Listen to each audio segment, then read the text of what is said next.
आसंता 31 December और नववर्ष 2026 अवसर में श्री जगन्नाथ महाप्रभु दर्शन पर लक्षाधिक श्रद्धालुओं आगमन को दृष्टि रखी जगन्नाथ मंदिर भितर और चारिपाखे सुचारू सुनियोजित और सुरक्षित दर्शन व्यवस्था सुनिश्चित करने उद्देश्य बुधवार एक गुरुत्वपूर्ण समन्वय बैठक आयोजित होता।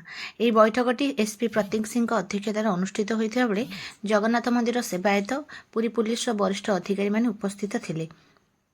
बैठक में पतपावन बाना परिवर्तन समय मंदिर भितर बेढ़ा अंचल भिड़ परिचालना दर्शन सुचारू गति श्रद्धालुओं सुरक्षा और श्रृंखला रक्षा संपर्कित विभिन्न गुरुत्वपूर्ण विषय उपर सविस्तार आलोचना कराଯାଇଥିଲା।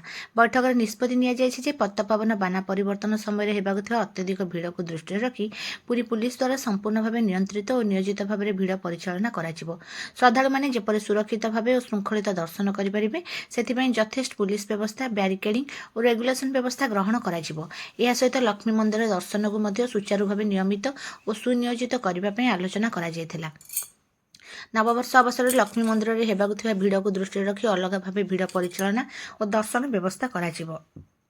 एसपी प्रतीक सिंह समस्त सेवायतों को आह्वान करी आसंता 31 डिसेम्बर और नववर्ष दिन गुड़िक मंदिर नीति को सठिक भाव पालन करागले श्रद्धालु मैंने सहज और सुरक्षित एवं सुमधुर दर्शन सुजोग पाइपर और दीर्घ समय अपेक्षा कर समस्या कमी पार।